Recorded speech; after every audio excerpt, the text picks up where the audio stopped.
Good afternoon, ladies, gentlemen, boys, and girls. Assalamu alaikum wa rahmatullahi wa barakatuh. My name is Big Akra Ahmed, and welcome to today's video. Today is a beautiful, beautiful, beautiful, beautiful day. Today is the month of Ramadan. If you guys do not know what Ramadan is the holiest month in the Islamic religion, and it marks the ninth month in the lunar calendar, which is the moon calendar. And there are 12 months in the moon cycled calendar, and we are located in the ninth one, which would be equivalent to the September of the sun's calendar or the solar calendar. Excuse me. You will notice that we're not located in the ninth month of the sun calendar. We're not in September, but Ramadan is still taking place this year and the third month. So why? Well, the lunar calendar and the solar calendar do not correspond together on the same days. So every single year, Ramadan will be pushed back about 10, 11 days, depending on how or what is going on. Because the moon and the sun have an offset on their 12-month cycles. That's why, for instance, with the sun's calendar, you have leap years and you have these extra days that are added every 4 years or whatnot. Or some of the months are really, really offset, where they have, this month has 31 days, this month has 28 days, this month has 30 days, and so forth.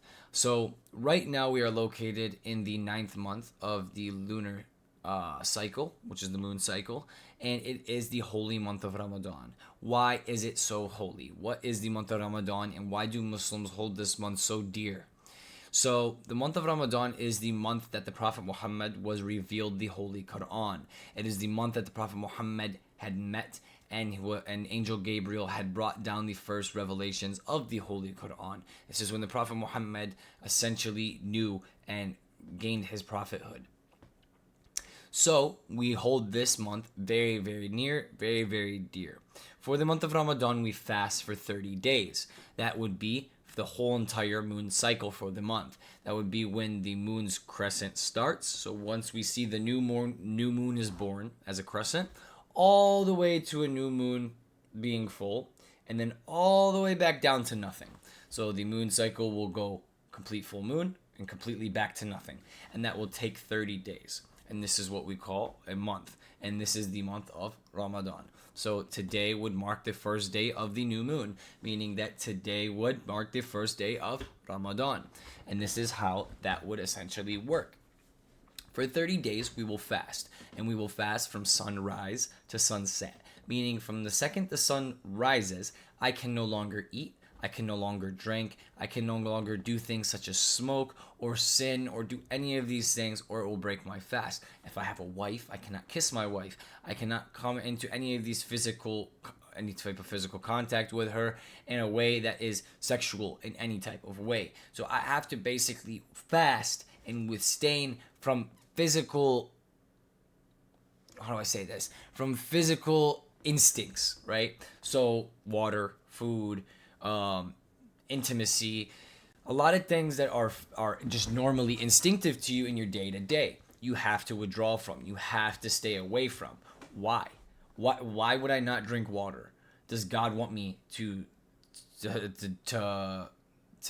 suffer? Does God want me to die if I don't drink water? Why does He want me dehydrated? Does God not want me to eat? Why does He not want me to eat? Does He want me to starve? And no, He doesn't want you to starve. He's trying to train your soul. He's trying to feed your soul. The complete purpose of fasting, not just in Islam, but in all monotheistic religions, and not even just in monotheistic religions, atheists, Hindus, everyone across the planet has a type of fasting. Even people that are super, super health freaks and they go to the gym and they're personal trainers, they will tell you that fasting is one of the most important things you can train your body to do. And it is very, very important to fast. So, to get into the basics of why you would essentially fast, let's say, for instance, you came to my room, right? And when you came to my room, you wanted to steal something. Let's say you wanted to steal, you wanted to steal this little figure right here. So you came in my room to steal this little figure guy. So you came and you took it. And as you were trying to leave my room with it, I walked in and I caught you, right? The first thing you're gonna feel is a feeling in your chest, in your chest or your stomach. that gut feeling. And that gut feeling is going to tell you what you're doing is wrong, right? But your brain told you to steal in the first place. So your body automatically is getting a receptor that is not connected to your brain. If you and your brain are on the same page and you guys said, we're going to go steal this, but then when you got caught, a different part of your body is telling you the complete opposite. It's stabbing you. It's making you feel this heavy ingestion of like a weight, like 1,000 pounds has just hit you. That is your soul. And that feeling is what keeps you in and out of danger. That feeling is what makes you make good and bad decisions. You understand? The people who don't feel that feeling anymore, those are the people who make the worst decisions. If you go ask a murderer, if you go ask like a politician who has killed thousands in war, oh, how do those people sleep at night? How do you kill someone and sleep at night? Well, they don't feel it. There's no gut feeling there. You understand? It's gone. They've completely stabbed it to death. They have done so much wrong. They have not trained their soul to the point where it's gone. They can no longer feel. So when they kill someone, they can go to sleep at night, no problem. If I were to kill someone, I would be freaking out. I would be mentally deranged. I would lose my mind. I wouldn't know how to think. I wouldn't know how to feel. I would be throwing up. There's no way I could kill someone and then just walk away from it. My soul would be on fire. It's like trying to literally kick itself out of my body. Like it wants out, doesn't even want in anymore. And I'd feel that all in my chest, all in this area. So the month of Ramadan, what this does is it takes you away from the physical world. Oh, you need to eat? No. Oh, you need to drink? No. Oh, you need to have sex? No. Oh, you need to smoke? No. None of it. Withdraw from the physical world. Withdraw from your physical desires. If you can do that, your soul will be trained to radiate when you need it. Your soul will make sure you are making the right decisions when you need it. It will make sure to give you those signals before you steal. And that's because you're training it, you're working it out. The same way you might go to the gym, right? And you might work out your muscles. It hurts at first. Your muscles are sore. It hurts. It sucks. But after a couple days, you're working out. It starts getting addicting. You feel it. Your muscles start pumping. They start feeling bigger. They start feeling stronger. You start feeling healthier. You start feeling more in control of yourself. All of these things because you're working out. It's the same thing with your soul. When you withdraw from your physical desires and you train your soul starts pumping. Your soul starts growing. Your soul starts getting stronger. Just like you were to work out, this is what happens when you withdraw. When you withdraw from your physical desires, when you withdraw from physical things that your body even needs, like food or water, you are training the aspect inside of you, which is called your soul, to come and get stronger. Because you no longer rely on your physical body. You're relying on your spirit to get you through this. A lot of people ask, how do you not eat or drink from sunrise to sunset? I don't know how I would do that. I get so hungry in between meals. Well, I do too. When it's not Ramadan, I'm starving. I need to eat 3-4 times a day. But it's so odd that once Ramadan hits, you could literally fast from sunrise to sunset. No food, no water, no nothing. Go to work out, do all of these things throughout your day, and you don't feel it. It's almost like you're training a separate part of your body to overpower your mental weaknesses, your physical weaknesses. Even though your body's literally starving or you're physically thirsty, your soul doesn't let you feel it. You can be tired, thirsty, hungry. It's very hard to feel it the more you get into Ramadan. The first day, the second day, the third day. Yes, they are hard. But once you get through the first couple days, your soul overpowers your body's will. And once that happens, you realize how much control you actually have. Things start getting put into perspective. Did I really need to argue with that person the other day over food? Like, I ate lunch and I ruined the whole day over dinner because me and them were arguing over dinner or this or that. You realize that these things are not, they're not worth damaging your soul over. You understand? That these physical things, once you withdraw from these physical things, your soul just screams. It gets so excited. It starts getting stronger. Like I said, you're working it out. So the month of Ramadan is most importantly viewed as a workout month. And we are working out our soul. That is the best way I can describe the month of Ramadan.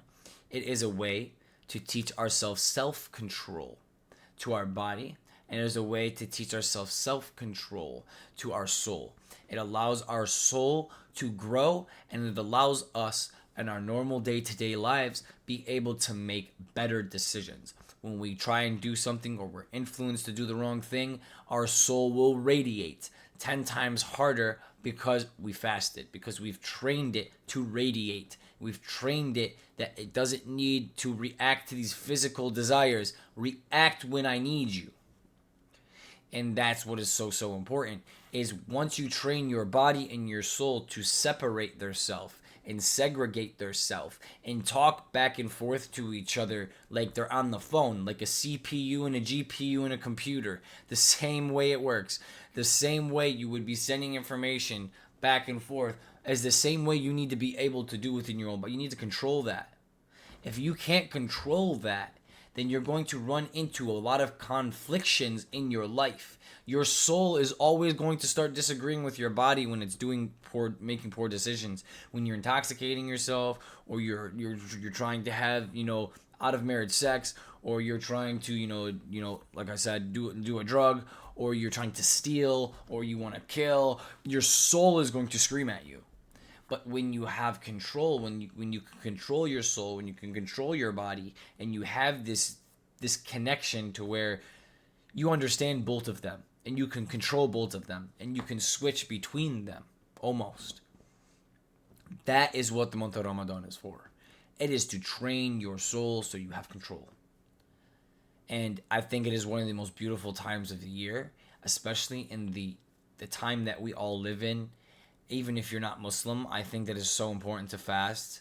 And it is so important to fast because look at everything around us. It is so physically driven. Everything is so physically driven. The money, the women, like even women themselves. There's so many like feminists that I don't need a man. I don't need this. I don't need this. And it's because they've completely lost connection to their soul.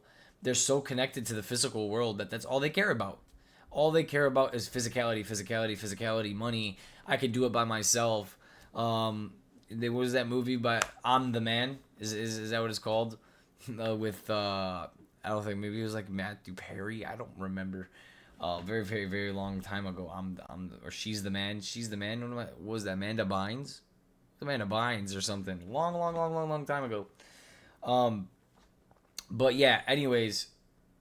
The month of Ramadan is going to connect you to your soul, and that is the 100% purpose of it. The month of Ramadan was the month that the Holy Quran was revealed to the Prophet Muhammad. So this is also a month that Muslims take very, very near and dear, not just while we're fasting, but to feed our soul, utilizing the Holy Quran, to feed our soul by praying extra and making sure that we connect so much more to the spiritual world than our physical world. And while we are detoxing our soul, while we're getting rid of all of this demonic crap that we've been listening to, the music we've been listening to all year, and the foods we've been eating all year, processed garbage, and all of the evils of this world that we've been consuming all year long, our politicians and our governments and our all of this crap that we have polluted our brains, our bodies, our minds, our soul with for the whole entire year, this is the month to offload it all, to learn how to control it, and to deep dive in to the spiritual world that you, me, and a lot of others need a lot of help getting into, need a lot of help tapping into, because that spiritual world is what's going to keep you sane in this world. The suicide rates, the divorce rates, the amount of people who are liars, the amount of people who take bribes, who take money and don't care, it's getting insane, and it's because their soul is disconnected. As someone with an intact soul does not sell their soul. Someone with an intact soul is not worried about the physical desires of the world. They are worried about their spirit. They're worried about the people around them spirit. They're worried about their salvation. They're worried about the people around them salvation. They are worried about something so much more important than $20 or a house or a car or a PlayStation or any of these things. They are worried about each other. They are worried about each other's salvation. They are worried about their connection with God. They are worried about that instinct feeling that they have inside their chest that's going to make sure they make the right decisions throughout the rest of their life. And that is what the month of Ramadan is about. And I do stress every single human being to at least try it. Try fasting. Try it. If you can do fasting for a day, 2, 3 days, it will feel like nothing after. And I promise you, if you're doing it for the right intention, if you're doing it to purify your soul, and you ask God and you tell God, God, I don't know how I'm going to fast. I've never done it before. I've never actually not drink water or not ate food during my day. I don't know how it's going to happen. It seems very, very hard to do.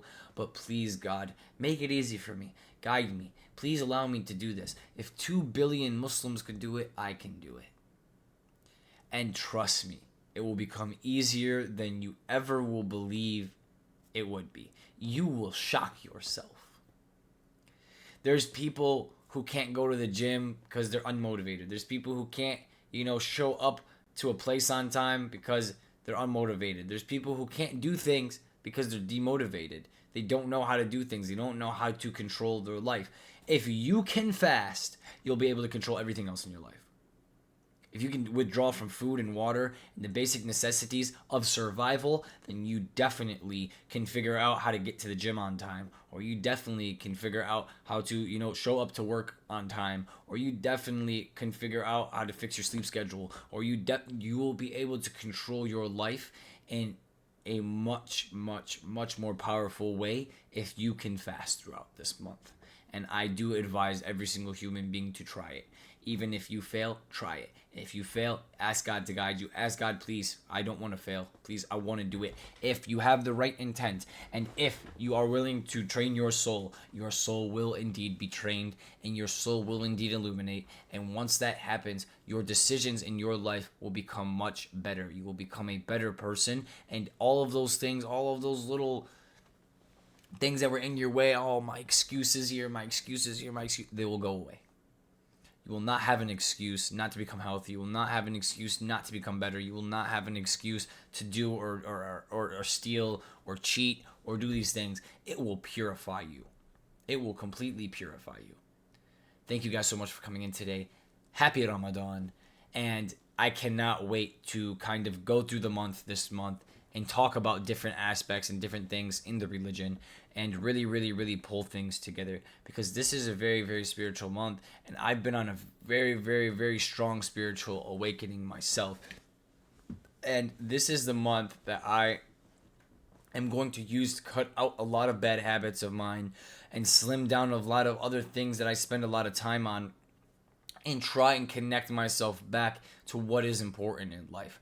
I personally think it's very, very important to stay away from a lot of this technology and a lot of these things. I do enjoy using it as a tool, but I'm trying to teach myself to use it only as a tool and not an entertainment source. If I spend 3, 4, 5 hours a day entertaining myself on this technology, it is wasting my time. If you add that up, at the end of your lifetime, you would throw up to see the amount of time you've wasted on stupid things. It's the same thing when you talk about money or you talk about cigarettes. Hey, look, if I showed you how many cigarettes you smoke over the last 10 years, you throw up. If I showed you how much money you spent, you throw up. Hey, if you save $1 every day, then you'll be a millionaire by this day. You get what I'm saying? It all adds up. So be very, very careful, guys. If you want, please try fasting. Please try to fast. Try to fast. Ask God, help me fast. If you need more information, go ahead, comment down below. You can email me directly. I can give you my Discord. We can talk personally. Thank you so much for coming in today. I love you all. And until next time, free Palestine, baby.